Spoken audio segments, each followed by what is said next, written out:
Captain Lee Taman stood on the bridge of the Earth Defense Force flagship, watching the alien vessels approach through the void. 12 ships, each one representing a different species from the Galactic Federation. Their sleek forms moved with perfect precision, like predators circling wounded prey. "Sir, they're requesting permission to dock," reported his communications officer.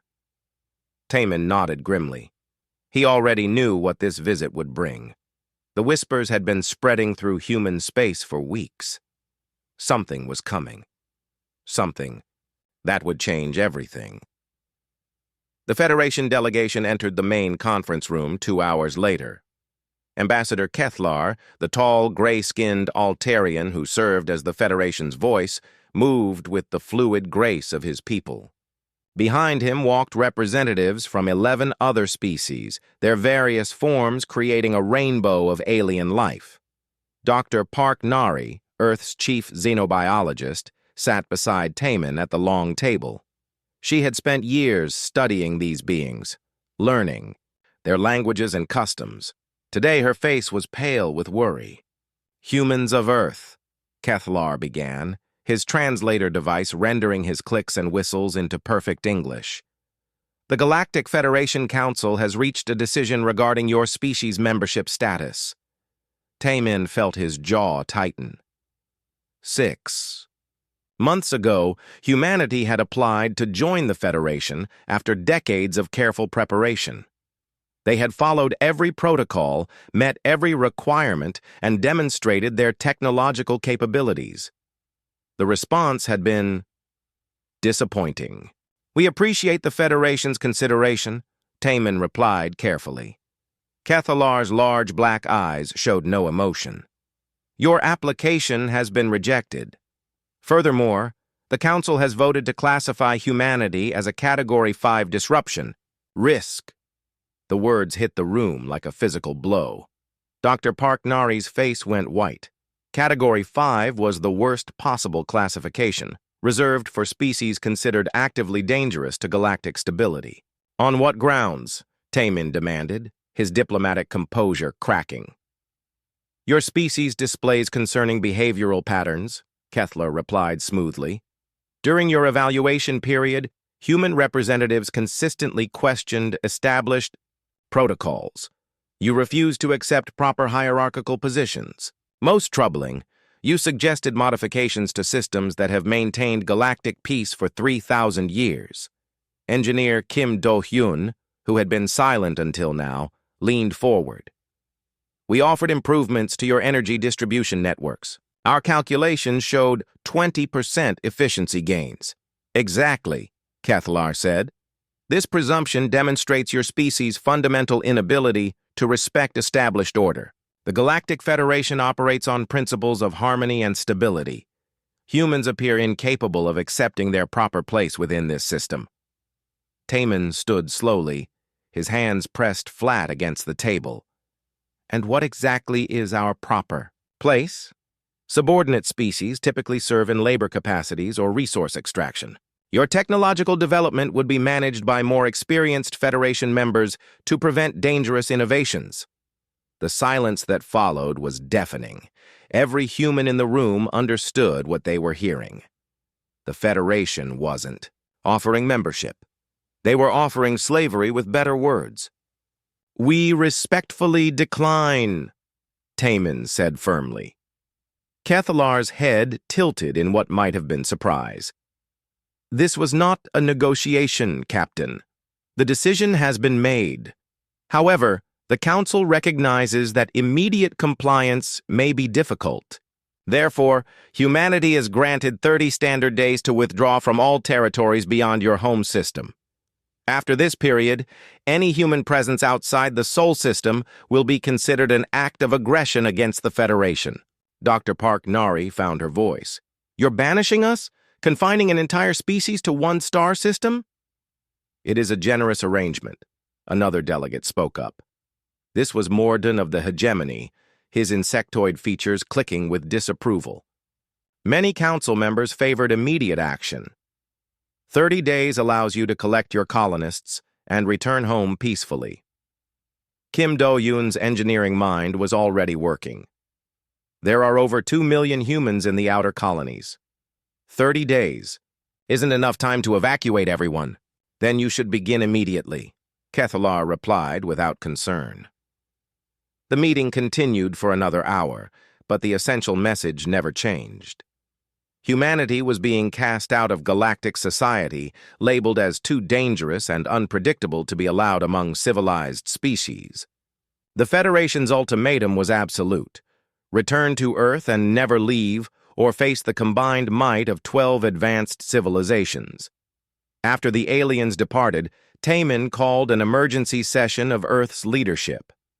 Admiral Choi Mireille arrived. Within hours, her shuttle screaming down through Earth's atmosphere at maximum burn. The emergency council chamber filled quickly with the most important people in human space. "They can't be serious," Admiral Choi said after reviewing the Federation's demands. 2 million colonists scattered across 40 worlds, and they give us 30 days? "They're very serious," Dr. Park Nari replied. "I've studied their history. They've done this before to 3 other species. Each time the result was the same: complete isolation or destruction." The room erupted in angry voices. Some called for immediate military action. Others demanded diplomatic appeals to individual Federation members. A few suggested complete compliance, arguing that humanity wasn't ready for a war against such overwhelming odds. Taemin listened to the chaos for several minutes before standing. The room gradually fell silent. "There's a third option," he said quietly. All eyes turned to him. Admiral Choi raised an eyebrow. "I'm listening." "We leave," Taemin said simply. "Not just the colonies, everything. We take everyone who wants to come and we go beyond Federation space entirely." "Go where?" someone demanded. "They control every habitable system within 1,000 light years." Kim Do-yun was already pulling up star charts on his portable display. "Not everything," he said slowly. "There's uncharted space beyond the galactic edge. Empty systems that the Federation never bothered to explore because they're too far from established trade routes." "You're talking about exile," Admiral Choi said grimly. "I'm talking about freedom," Taemin replied. "The Federation wants us gone? Fine, we'll leave. But on our terms, not theirs." Dr. Park Nari was studying the proposal with growing excitement. It could work. The generation ships we built for the outer colonies could be modified for longer journeys. "We have the technology." "We'd be giving up everything," someone protested. "Earth, our history, our established colonies." "No," Taemin said firmly. "We'd be choosing our own destiny, instead of letting others choose it for us. The Federation thinks we're too dangerous to live among them. Then we'll show them what humans can really accomplish when we're free to be ourselves." The debate continued through the night, but the decision was already made. Within a week, construction began. On the largest fleet humanity had ever assembled, 50 million volunteers signed up for the Great Departure, ready to trade the safety of known space for the promise of unlimited horizons. As the massive ships took shape in Earth's orbital shipyards, Taemin stood at his office window watching the stars. Somewhere out there, beyond the reach of Federation control, lay humanity's true future. They wanted to cast humanity out? So be it. But they would soon learn that exiling humans wasn't the same as defeating them. 15 years had passed since the Great Departure, and Commander Yoon Ha-jin barely remembered life inside Federation space. He had been just a child when the massive human fleet crossed into the unknown, following his father, Captain Lee Taemin, into the darkness between stars. Now Ha-jin stood on the bridge of the scout ship New Horizon, studying the sensor readings from the planet below. After all these years of searching, they had finally found what they were looking for. "Atmosphere is good," reported Chief Engineer Bae Soman from her station. "Oxygen levels at 21%, gravity at 0.9 Earth standard. Surface. Temperature ranges are within human tolerance." Ha-jin nodded, trying to keep the excitement from his voice. "Any signs of intelligent life?" "Negative, sir. Some large animals, but nothing that builds cities or uses technology." Behind them, Dr. Kang Woojin looked up from his biological scanners. The plant life is compatible with human digestive systems. We could grow earth crops here with minimal soil treatment. This was it. After 15 years of wandering through empty space, living in cramped generation ships and mining asteroids for raw materials, humanity had found a new home. Hajin activated his communicator to contact the fleet. Admiral Taemin, this is Scout 1. We have a winner. His father's voice came back strong and clear across the void. Confirmed, Commander. Begin full survey operations. We're coming home. The planet they named New Haven was everything the exhausted human fleet could have hoped for. Rolling green plains stretched between crystal-clear rivers. Mountains rich in metal ores rose toward purple skies. Most importantly, it was completely uninhabited by any intelligent species. Within 6 months, the first permanent structures were rising from New Haven's surface. But these weren't the simple prefabricated buildings that had been used in the old Federation colonies. Chief Engineer Somin had spent years designing something entirely new. We learned hard lessons during the journey, she explained to Captain Lim Hyeri, who commanded the agricultural ships. Federation colonies were built to extract resources and send them back to core worlds. Our cities need to be completely self-sufficient. The new buildings used advanced materials that could be manufactured from local resources. Everything was designed to last for centuries, not just decades. Solar collectors, wind generators, and geothermal plants provided clean energy. Closed-loop farming systems could feed millions while using minimal water and land. But the most important innovation was philosophical. Unlike Federation colonies, which were ruled by appointed governors from distant worlds, New Haven would be governed by the people who lived there. Every major decision would be made by democratic vote. We're not building another version of what we left behind, Admiral Taemin announced at the colony's founding ceremony. We're creating something better. The real test came 2 years later, when the human scout ships encountered their first alien civilization since leaving Federation space. The Corvani were a peaceful species that lived on a cluster of planets about 50 light-years from New Haven. They had developed basic space travel but still used primitive fusion engines and chemical rockets. When Commander Hajin's ships arrived in their system, the Corvani response was immediate panic. "Unknown vessels, please state your intentions," came the transmission in broken galactic standard. "We have no quarrel with anyone." Dr. Kang Woojin, who had become the fleet's expert on alien psychology, advised caution. Their language patterns suggest they've had bad experiences with other spacefaring species. They're expecting us to make demands. Hajin decided on complete honesty. "Corvani friends, we are humans from the Terran fleet. We come in peace, seeking only knowledge and friendship. We have no claims on your worlds or resources." The Corvani leader, whose name translated roughly as Gentle Claw, was suspicious at first.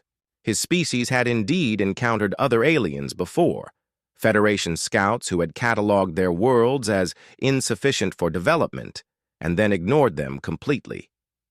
"Your ships are very advanced," Gentle Claw observed during their first face-to-face meeting. "Why do you not simply take what you want from us?" "Because we don't want anything from you," Hajin replied. "We're interested in what we can do together." The concept was so foreign to Corvani experience that it took weeks of careful diplomacy to make them understand. The Federation operated on strict hierarchies where stronger species dominated weaker ones, but the humans were proposing something different. Genuine partnership between equals. The breakthrough came when Chief Engineer Somin offered to share human water purification technology with the Corvani. Their desert worlds had always struggled with water scarcity, but the human systems could extract moisture from the air with incredible efficiency. "You would give us this knowledge?" Gentle Claw asked in amazement. "What do you require in return?" "Your friendship," Somin replied simply. "And maybe you could teach us about your crystal growing techniques. We've never seen anything like your crystal matrices. The exchange was the beginning of humanity's first interstellar alliance. Unlike the Federation's tribute system, this was based on mutual benefit. Humans shared their advanced technology while learning from Corvani expertise in crystal engineering and desert survival. Within 5 years, joint human-Corvani settlements were thriving on 3 different worlds. The Corvani provided their incredible skill at growing perfect crystals, which revolutionized human computer systems. In return, human technology allowed the Corvani to terraform their most barren planets into garden worlds. But perhaps the most important development was psychological. After 15 years of isolation, humans were no longer alone in the universe. They had found not just a habitable planet, but genuine alien friends who treated them as equals. The success of New Haven and the Corvani alliance proved that Admiral Taman's gamble had been correct. Freed from Federation restrictions, human creativity flourished. Engineers like Soman developed technologies that surpassed anything the Federation had ever created. Scientists like Dr. Wu Jin made breakthrough discoveries about genetics and evolution. Diplomats like Commander Ha Jin learned to build relationships based on respect rather than domination. Meanwhile, reports from Federation space told a different story. The rigid hierarchy that had expelled humanity was showing cracks. Several member species were quietly asking questions about the human exile. Why had such an advanced species been cast out? What were they doing in the darkness beyond known space? The Federation's answer was always the same. Humans were dangerous disruptors who threatened galactic stability, but privately. Some Federation leaders were beginning to worry. Humans had been gone for 15 years, and there had been no word from them at all.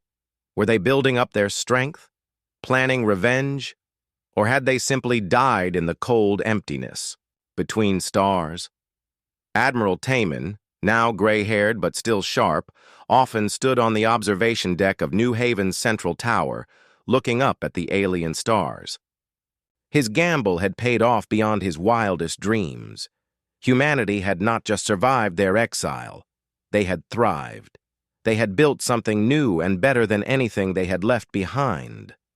The question now was what would happen when the two civilizations met again. Because Taman was certain they would meet again. The universe was vast, but not infinite. Sooner or later, expanding human space would encounter the Federation's borders once more. When that day came, humanity would be ready. Admiral Han Ji-woo was enjoying her morning coffee when the emergency alert shattered the peaceful quiet of New Haven's command center. 25 years had passed since the Great Departure, and this was the first time the colony's defense systems had ever activated. "Admiral, we have multiple contacts dropping out of hyperspace," reported the duty officer, his voice tight with tension. 37 ships, unknown configuration, approaching fast. Ji-woo set down her cup and moved to the main display, the Pi. Approaching vessels were sleek and predatory, their hulls gleaming with an oily black finish that seemed to absorb light. She had never seen ships like these before, but their aggressive formation told her everything she needed to know. "Sound General Quarters," she ordered calmly. "Get me General Shin Kyung-soo and Captain Moon Seon-ho, and someone wake up Ambassador Ryu Yuna." Within minutes, New Haven's defense grid came online. Hidden weapon platforms rose from beneath the Wii planet's surface while orbital stations powered up their shield generators. The human fleet had learned many hard lessons during their exile, and one of the most important was that peaceful civilizations still needed to be prepared for war. The alien ships entered orbit without requesting permission or stating their intentions. Their leader's face appeared on the communication screen moments later, a reptilian creature with golden scales and cold yellow eyes. "I am War Leader Vasek of the Zalani Empire," the alien announced without preamble. "This system now belongs to us. Your people will surrender immediately or face destruction." Admiral Ji-woo studied the alien's arrogant expression with interest. During humanity's long exile, they had heard whispers about the Zalani from their Corvani allies, an aggressive empire that conquered worlds through brute force, taking slaves and resources wherever they went. "This is Admiral Han Ji-woo of the Terran Defense Force," she replied calmly. "You are trespassing in human space. Withdraw immediately or face the consequences." War Leader Vasek's laugh was like grinding metal. "Humans? We were told your species was extinct. No matter, your ships are few and your technology is primitive. Surrender now and your deaths will be quick." "I don't think so," Jiwoo said simply, and cut the connection. General Shin Kyung-soo arrived at the command center as the first Zilani attack began. Unlike the Federation's precise military formations, the Zilani came in a wild rush, their ships firing plasma cannons and missile swarms with brutal efficiency. "They're good," Shin admitted, watching the tactical display. "But they fight like the Federation taught them to fight. Overwhelming firepower against weaker opponents." The first surprise came when the Zilani plasma beams struck New Haven's orbital shields. Instead of the expected explosion, the energy was absorbed and redirected back at the attacking ships. Human engineers had spent decades studying captured Federation technology, improving it in ways the original designers never imagined. "Impossible!" War Leader Vasek snarled over the communication channel. "Your shield should have collapsed." "Captain," Moon Seonho's voice came through the tactical network from his position aboard the prototype warship Defiant. "Permission to engage, Admiral." "Granted," Jiwoo replied. "Show them what human engineering can do." The Defiant was humanity's first, truly original warship design, built with technologies developed during the long exile. Instead of the massive, heavily armored vessels favored by both the Federation and the Zilani, it was small, fast, and incredibly maneuverable. Moon Seonho brought his ship around in a spiral pattern that no alien pilot had ever seen before. The Defiant's weapons weren't the simple energy beams used by most spacefaring civilizations. Human scientists had developed something entirely new, weapons that could phase shift through enemy shields and armor before exploding inside the target. 3. Zilani heavy cruisers died in the first attack run, their hulls torn apart from within. The rest of the alien fleet reeled in confusion, trying to track a target that moved like nothing they had ever encountered. "What kind of ship is that?" Vasek demanded, his earlier confidence replaced by growing panic. "The kind that humans build, when nobody tells us what's impossible," Admiral Jiwoo replied. The Battle of the Three Moons, as historians would later call it, lasted only 6 hours. By the end, 28 Zilani ships had been destroyed or captured, while human forces had lost only 2 fighters and suffered minor damage to 1 orbital platform. The real prize came when General Shin's boarding teams captured War Leader Vasek's flagship. The alien commander's personal computer contained intelligence data that changed everything humanity thought they knew about galactic politics. Ambassador Ryu Yuna had spent years in Federation space before the exile, and she recognized the significance immediately. "They're tributaries," she explained to the command staff. "The Zilani Empire has been collecting tribute from the Federation for over 200 years. The captured data painted a picture of systematic corruption that reached to the highest levels of Federation government. The same council that had exiled humanity as too dangerous had been secretly paying protection money to the Zilani Empire for centuries. That's why they cast us out, Admiral Jiwoo realized. Not because we were disruptive to their precious order, but because we might have discovered their dirty secret. Dr. Kang Woo-jin, now elderly but still sharp, studied the biological data they had recovered from Zilani computers. "There's more," he announced grimly. "According to their records, there are dozens of species that have been abandoned by the Federation. Entire civilizations that were deemed insufficient for development and left to fend for themselves." General Shin looked up from his tactical analysis. "Just like the Corvani were before we found them." The implications were staggering. While the Federation maintained its facade of civilized governance, They had been systematically abandoning weaker species to Zilani predation. Any civilization that couldn't pay tribute or contribute to Federation prosperity was written off as expendable. "We can't let this continue," Captain Moon declared. "These abandoned species are defenseless against Zilani raids." Admiral Ji Woo nodded slowly. The captured intelligence had revealed the locations of over 40 systems where intelligent species lived without any protection from either Federation law or Zilani aggression. Most were primitive civilizations that had barely achieved spaceflight. All were living under the constant threat of Zilani slave raids. "Recommendations?" she asked. Her senior staff, Ambassador Ryu Yuna, spoke first. "We could contact the Federation directly, present them with evidence of Zilani operations in their territory." "They already know," General Shin countered. "The tribute payments prove they're complicit. This isn't corruption. It's policy, Captain." Moon leaned forward. "Then we do what we've always done. We make our own policy. These abandoned species need protection, and we're the only ones who can provide it." The decision wasn't made lightly. Humanity had spent 25 years building a peaceful existence beyond Federation space. What they were contemplating would make them active players in galactic politics again, with all the dangers that entailed. But as Admiral Jiwoo looked at the star charts showing abandoned worlds scattered across known space, she knew there was really no choice at all. The Federation had cast humanity out because they feared human principles might disrupt their corrupt system. Perhaps it was time to prove them right. "Prepare the fleet," she ordered. "We're going back to work." The Zilani prisoners watched in confusion as human ships began departing New Haven's orbit.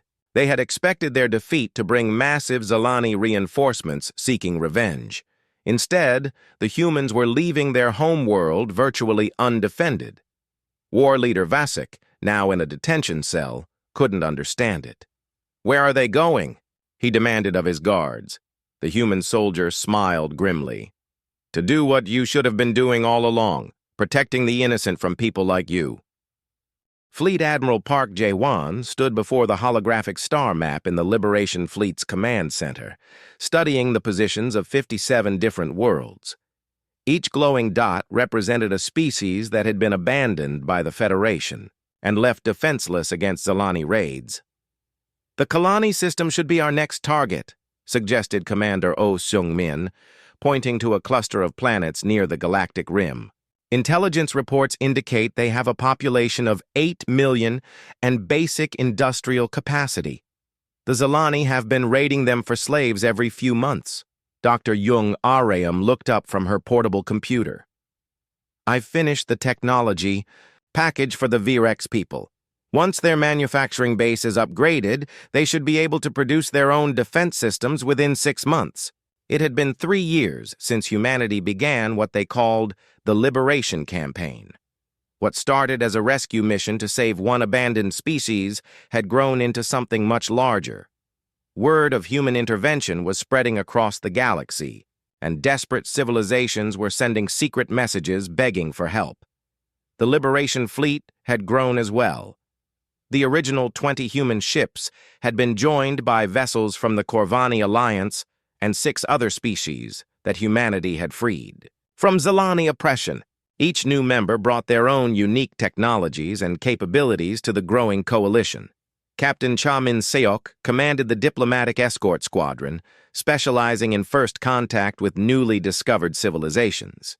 His ships carried universal translators, medical supplies, and most importantly, proof that not all spacefaring species were conquerors.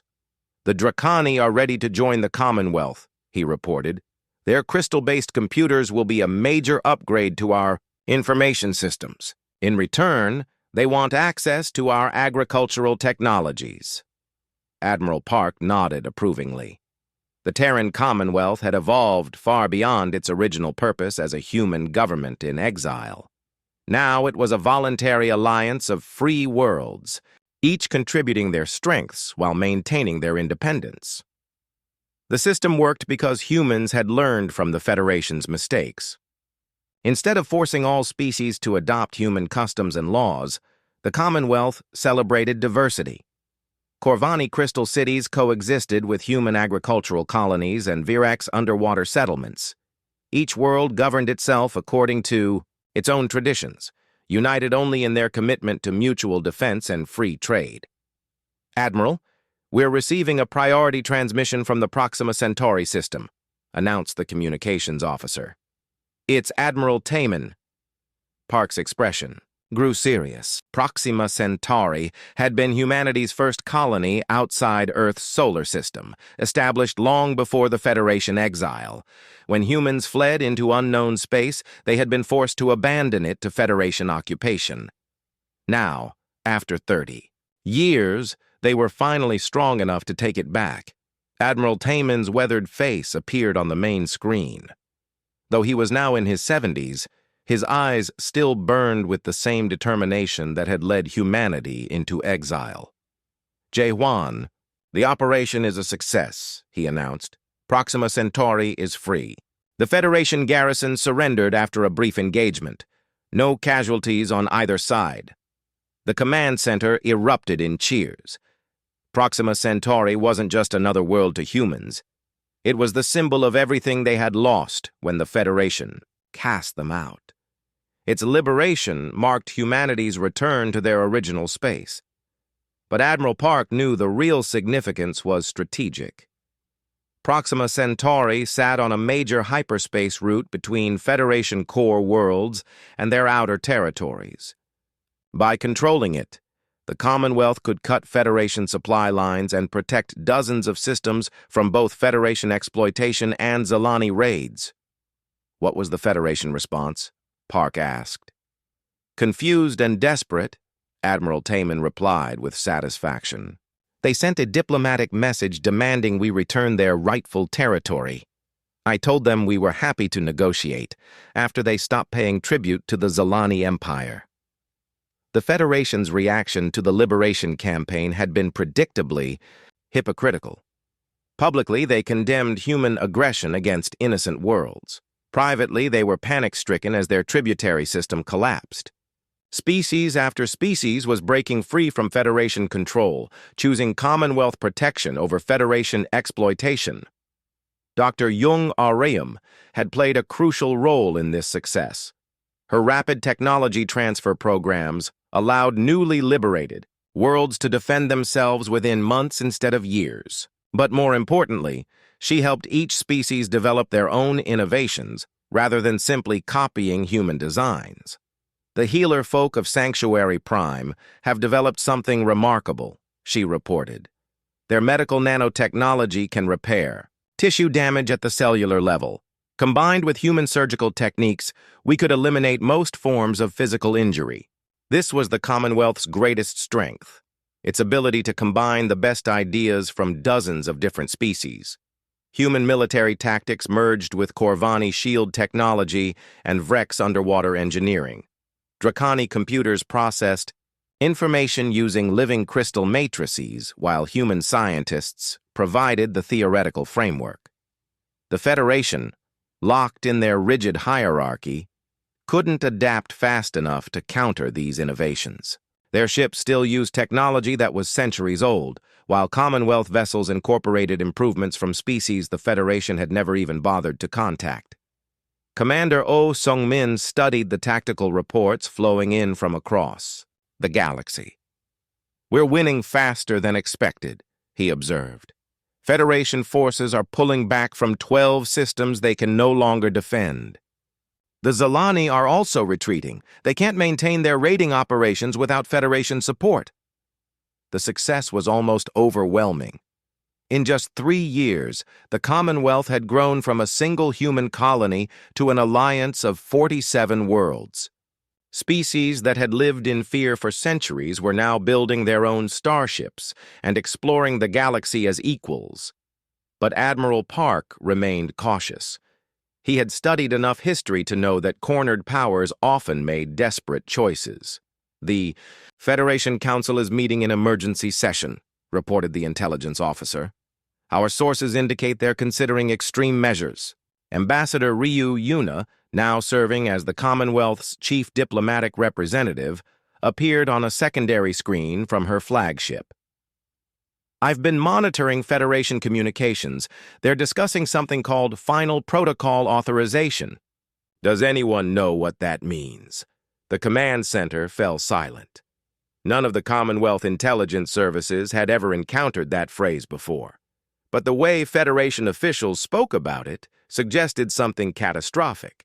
Dr. Jung, Ariam was already pulling up historical databases. I'm cross-referencing with captured Zalani records, she announced. There might be something... Her face went pale as the search results appeared. Admiral, we have a problem. According to Zalani intelligence files, the Federation maintains a reserve military force that's been hidden for over 1,000 years, ships and weapons that were never reported to member species. The implications hit everyone simultaneously. The Federation they had been fighting was just the public face of a much larger power structure. Somewhere in the depths of space, secret. Fleets were waiting for orders that might finally come. How many ships? Admiral Park asked grimly. The files are incomplete, but the Zalani estimate at least 2,000 vessels of unknown capability. Captain Cha Min-seok shook his head in disbelief. 2,000 ships? Where have they been hiding them? That's not the important question, Commander O pointed out. The important question is what they're planning to do with them. Admiral Park looked around at his officers, humans, Corvani, Vrex, and half a dozen other species working together as equals. They had built something beautiful from the ashes of their exile. Now that creation faced its greatest test. Send word to all Commonwealth worlds, he ordered. Prepare for total war. The Federation is finally showing its true face. President Lee Daeon stood in the Situation Room beneath New Haven's Capitol building, watching the most important battle in human history unfold across dozens of holographic displays. 50 years had passed since her father, Admiral Taman, first led humanity into exile, and now the children of that exodus faced their ultimate test. Federation forces have entered the Sol system, reported Fleet Marshal Kim Yun-ho from his flagship above Earth. 2,000 ships, just like the intelligence reports predicted. They're heading straight for Earth. The irony wasn't lost on anyone in the room. The Federation had spent half a century claiming that humanity was too dangerous to exist among civilized species. Now they were bringing their secret fleet to destroy the world that had given birth to those dangerous humans. Commonwealth forces are moving to intercept, announced Admiral John Sang-hoon, who commanded Earth's defensive grid. Every species in the Alliance is sending ships. I've never seen anything like it. Through the quantum communication network, President Daeon could see the unprecedented armada converging on humanity's birth world. Sleek human vessels flew alongside crystal-hulled Corvani ships. Vrex submarines that could operate in both water and space moved in formation with insectoid healer-folk medical cruisers. 47 different species had answered Earth's call for help. But the Federation fleet was massive. Their secret ships were larger and more heavily armed than anything the Commonwealth had ever faced. Worse, these weren't the old, rigid formations that Federation regulars used. These captains had been training in secret for centuries, preparing for exactly this kind of total war. "President, we're receiving a transmission from the Federation flagship," announced the communications officer. The main screen flickered to life, showing a face that Daeon recognized from history books. Chancellor Vex Tar of the Alterian Council, the same species that had first delivered humanity's exile order decades ago. But this wasn't the smooth diplomat who had spoken to her father. This alien's eyes burned with desperate hatred. "Humans of Earth," Vextar began, his voice dripping with venom. "Your rebellion ends today. You have poisoned the galaxy with your chaos, turning our subjects against us, destroying order that has lasted for 3,000 years. We offer you one final chance. Surrender unconditionally, and your deaths will be swift." President Daeon looked around the room at her advisors. Humans, Corvani, Vrex, and others, all of them citizens of the Commonwealth. all of them free beings who had chosen their own destiny. "Chancellor Vextar," she replied calmly. "50 years ago, your people told us we didn't belong among the stars.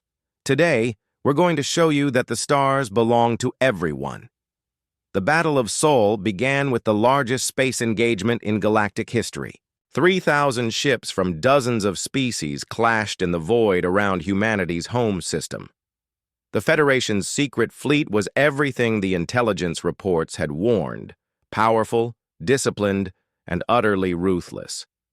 But the Commonwealth forces had advantages the Federation couldn't understand. Every ship in the Allied fleet carried technologies from multiple species, creating combinations that no single civilization could have developed alone. Human tactics merged with Corvani engineering and Vrex innovation in ways that confused and frustrated the enemy commanders. "Their formation is breaking up," reported Fleet Marshal Kim from the thick of the battle. "They expected to fight primitive humans with stolen Federation technology. They weren't prepared for what we've actually become." The turning point came when the Draconi crystal ships activated their new weapon systems. Dr. Young Araham's technology transfer programs had helped them develop something unprecedented: weapons that could drain energy from enemy shields and redirect it to Allied vessels. Suddenly, Commonwealth ships were growing stronger as Federation ships grew weaker. "Impossible!" Chancellor Vexatar's voice crackled over the communication channels. "Your technology is inferior. You are the ones we cast out." "You cast out the humans you thought we were," President Dion replied. "You never bothered to learn who we actually are." The Federation fleet began to retreat, but Admiral Gion's forces had surrounded them. There would be no escape from the consequences of their decision to attack Earth.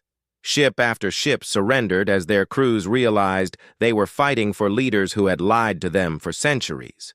But the real shock came when the Commonwealth forces began boarding the captured vessels. The Federation crews expected the brutal treatment that their own forces would have given to prisoners. Instead, they found Commonwealth medics treating their wounded and offering food to hungry soldiers. "Why?" asked a captured Federation captain as Commonwealth engineers repaired his damaged ship. "We came here to destroy you." Captain Moon Seonho, now an elderly veteran but still sharp, smiled at the confused alien. "Because that's not who we are. We fight to protect, not to conquer." Within hours, word of the Commonwealth's merciful treatment of prisoners was spreading through the remaining Federation forces. Ship after ship began defecting, their crews realizing they had been fighting on the wrong side. The species that had been told humans were dangerous monsters discovered instead that humans were the only ones offering them genuine freedom. Ambassador Song Hyejin worked tirelessly in the aftermath, negotiating with the hundreds of Federation officials who suddenly wanted to discuss terms. The old power structure was collapsing, but the Commonwealth was determined to replace it with something better rather than simply claiming victory. "Many of your member species were trapped in the same system that oppressed us," she explained to a group of surrendered delegates. "We're not interested in ruling over you. We're interested in building something where everyone can be free." The negotiations took months, but the result was unprecedented in galactic history. The Galactic Covenant that emerged from the talks was nothing like the old Federation hierarchy. Every species, no matter how small or technologically advanced, had an equal voice in the new government. Decisions were made by consensus rather than force, and member worlds retained complete control over their internal affairs. President Daeon stood once again in her father's old office, looking out at the stars that had once seemed forbidden to humanity. The memorial wall now held pictures of all the species that had joined the Commonwealth, each one free to pursue their own destiny among the infinite possibilities of space. "Ma'am," her aide announced, "the Centennial Peace Conference delegates are arriving, representatives from over 300 worlds." She nodded, thinking of her father and all the humans who had made this moment possible. They had been cast out for being too disruptive, too unwilling to accept their assigned place in someone else's order. Instead of breaking them, That exile had forged them into something the galaxy had never seen before, leaders who lifted others up instead of holding them down. Outside her window, ships from dozens of species moved freely through Earth's orbital space. Children who had never known war played in gardens where their parents planned explorations of distant stars. The galaxy belonged to everyone now, just as it always should have. A century ago, the Federation had told humanity they didn't belong among the stars. Today, the stars belong to everyone, and that was exactly how humanity wanted it. The inscription on the Great Departure Memorial said it all. They told us we didn't belong among the stars, so we made the stars belong to everyone. In the end, the best revenge had been living well and then helping others do the same.